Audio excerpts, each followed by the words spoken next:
Bismillahirrahmanirrahim. Assalamualaikum warahmatullahi wabarakatuh.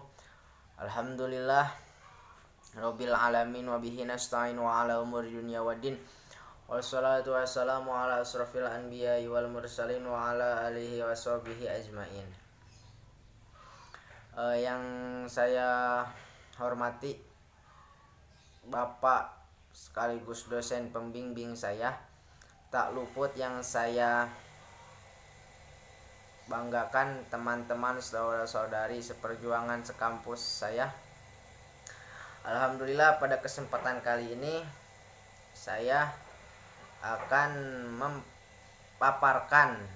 menjelaskan sedikit mengenai tentang tugas daripada dosen, yaitu mata pelajaran teknologi pendidikan PAI, yang mana saya mengambil judul mengenai teknologi pendidikan PAI. Di sana adalah bagaimana caranya mengatasi persoalan yang sudah lumrah di masyarakat, yaitu dengan judul permasalahan ataupun mengantisipasi anak dini terlalu keseringan menggunakan handphone alias smartphone. Nah, langsung saja.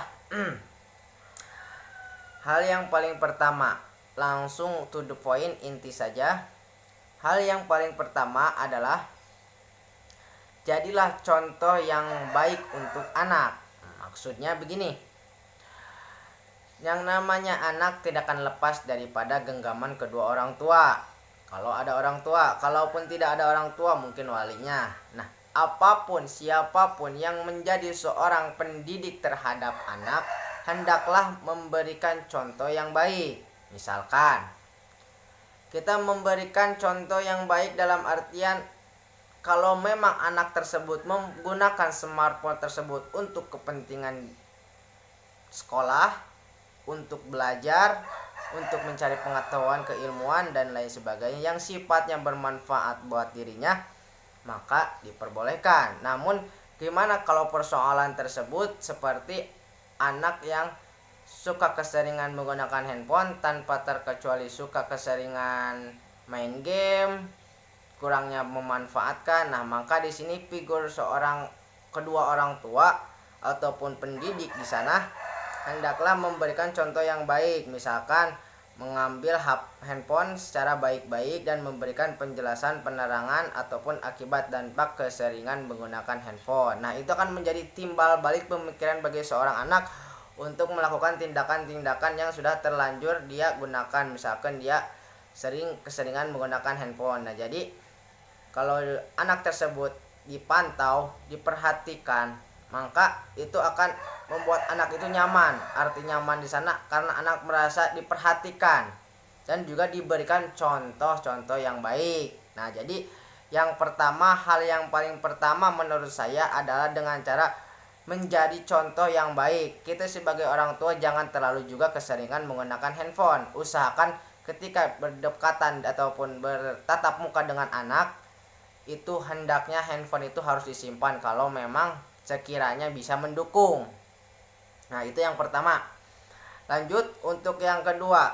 Nah, untuk masalah yang kedua, membatasi dan mengawasi penggunaan gadget pada anak.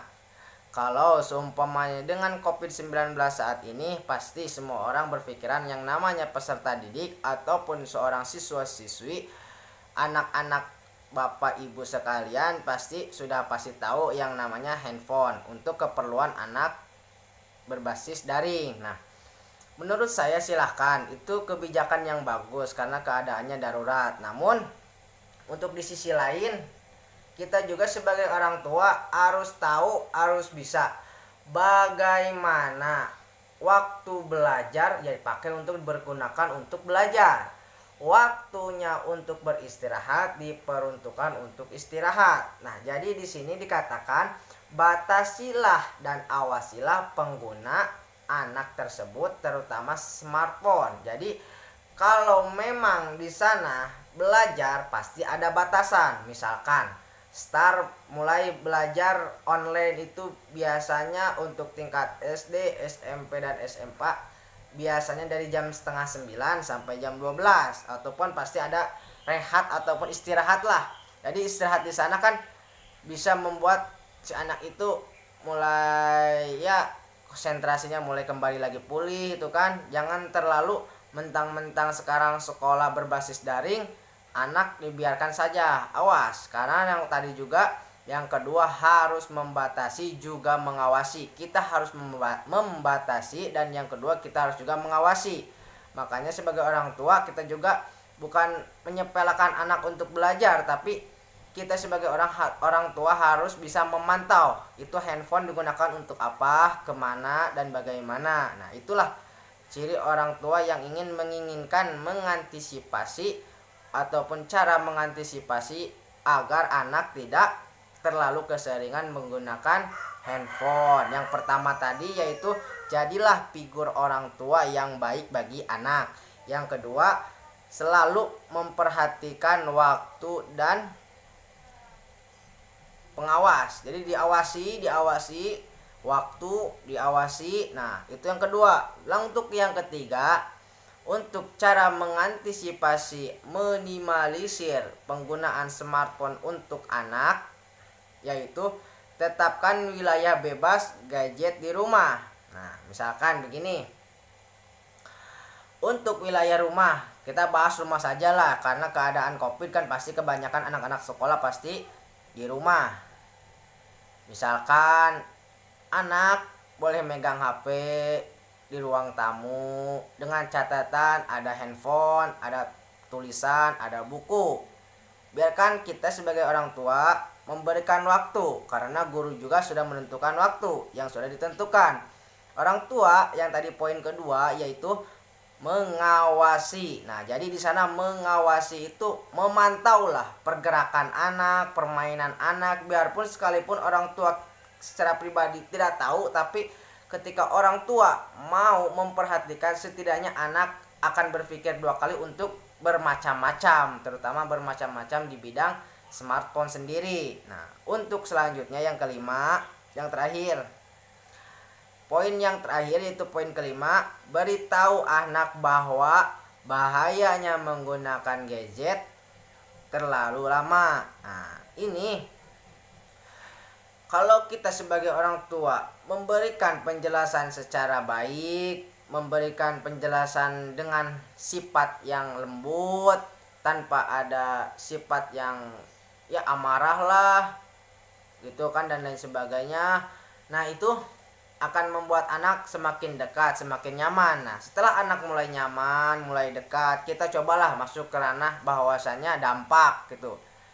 Misalkan anak sedang main HP gitu kan, setelah belajar dia masih tetap aja pegang HP. Kita bilangin aja kepada anak tersebut sebagai orang tua, nah jangan kamu keseringan, karena pada dasarnya menggunakan handphone itu diperuntukkan untuk waktu-waktu tertentu, untuk kepentingan-kepentingan tertentu.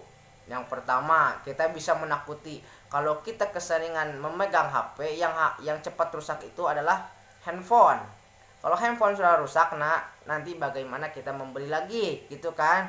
Apalagi harga smartphone sekarang mahal. Nah, anak akan berpikiran, oh iya ya, kalau seumpamanya kita keseringan pegang HP, nanti kan HP kita rusak gitu kan. Sedangkan harga handphone aja yang RAM-nya 4 GB ke atas itu kisaran sekitar 2 juta lah.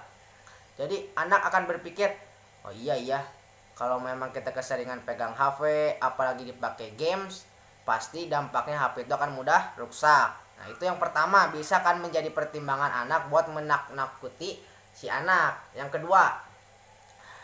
kedua itu dengan cara, nah kalau seumpamanya kamu keseringan pegang HP, yang ada nanti mata kamu ini mudah rusak. Coba kamu lihat orang-orang di luar masih muda tapi masih sudah menggunakan kacamata, mata minus lah dan lain sebagainya. Nah, itu adalah dampak keseringan daripada anak suka menggunakan smartphone. Nah, jadi saya dapat simpulkan saja, dikarenakan waktu tidak mendukung, apalagi ini hanya bentuk via media video saja, yang durasinya sudah dipatok, ditentukan, langsung kepada kesimpulan saja ya.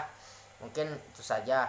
Yang pertama, Kesimpulan, jadi sebagai seorang kedua orang tua ataupun wali yang menjadi figur seorang pendidik bagi anak adalah jadi contoh yang baik untuk anak, yang baik bagi anak, yang terbaik dari yang terbaik bagi anak. Yang kedua, selalu memantau baik itu secara membatasi ataupun mengawas. Jadi si anak itu harus dibatasi dan juga harus diawasi. Dibatasi, diawasi. Yang pertama, orang tua itu harus menjadi figur utama tokoh yang baik. Yang kedua, harus membatasi waktu juga mengawasi. Nah, yang ketiga adalah tetapkan anak sebagai tempat untuk belajar. Jadi anak itu biarkanlah untuk belajar lah, tapi kita juga harus bisa mengerti situasi dan kondisi keadaan pendidikan sekolah saat ini. Nah, yang keempat, tetapkan wilayah bebas gadget di rumah. Nah, yang terakhir, berilah tahu anak dampak daripada keseringan menggunakan smartphone. Seperti tadi, handphone mudah rusak lah, itu kan mata bisa kena lah. Terus apalagi cara berpikiran pun akibat sinyal handphone mengandung sinyal ultra yang menyebabkan kepala kita itu bisa menjadi dampak negatif lah, ataupun dapat meracuni pikiran anak gitu kan. Yang penting intinya kita menakuti anak supaya bagaimana anak sadar mengerti akan bahwanya bahaya terlalu keseringan menggunakan smartphone. Mungkin itu saja, dicukupkan sekian dari saya. Mohon maaf bila ada penyampaian ataupun kata yang tidak berkenan di dalam hati. Sekali lagi saya mohon maaf yang sebesar-besarnya karena saya masih dalam tahap pembelajaran. Akhirul kalam, wabillahi taufiq wal hidayah. Wassalamualaikum warahmatullahi wabarakatuh.